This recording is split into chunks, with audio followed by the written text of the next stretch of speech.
بسم اللہ الرحمن الرحیم۔ السلام علیکم ناظرین۔ یہ معاشرہ بڑا منافق ہے۔ اردو ڈراموں کے مشہور رائٹر خلیل الرحمن قمر صاحب لکھتے ہیں کہ میں جب چھوٹا تھا تو بڑا انا پرست تھا اور غربت کے باوجود کبھی بھی استعمال شدہ یا لنڈے کے کپڑے نہیں پہنتا تھا۔ ایک بار میرے والد صاحب کو کپڑے کا ایک سوٹ گفٹ میں ملا تو میں نے اپنے والد صاحب سے کہا کہ میں نے اس سوٹ سے کوٹ سلوانا ہے، تو ابا جی نے اجازت دے دی اور ہاف سوٹ سے میں نے گول گلے والا کوٹ سلوا لیا، جس کا ان دنوں بڑا رواج تھا۔ وہ کوٹ پہن کر میں چچا کے گھر گیا تو چاچی اور کزنس نے فٹ سے پوچھا، اوئے خیلے ایک کوٹ کتوں لے آئے؟ میں نے کہا جی نیا سلوایا ہے چاچی، لیکن وہ نہ مانے۔ میں نے قسمیں بھی کھائیں لیکن ان کو اعتبار نہ آیا۔ خالہ اور پھپھو کے گھر گیا تو وہاں بھی کچھ ایسا ہی ہوا۔ میں گھر آیا اور کوٹ اتار کر پھینک دیا اور رونے لگ گیا۔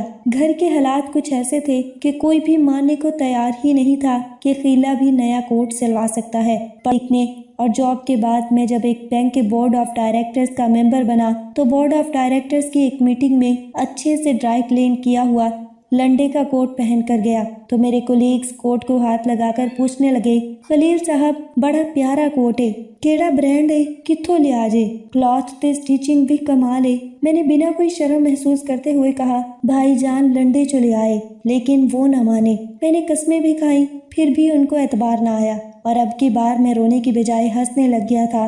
سچ یہ ہے کہ معاشرہ بڑا منافق ہے، غریب کے سچ پر بھی اعتبار نہیں کرتا اور امیر کے جھوٹ پر بھی صداقت کی مہر لگا دیتا ہے۔ یہاں لوگوں کی نہیں، ان کے بینک بیلنس کی عزت ہوتی ہے۔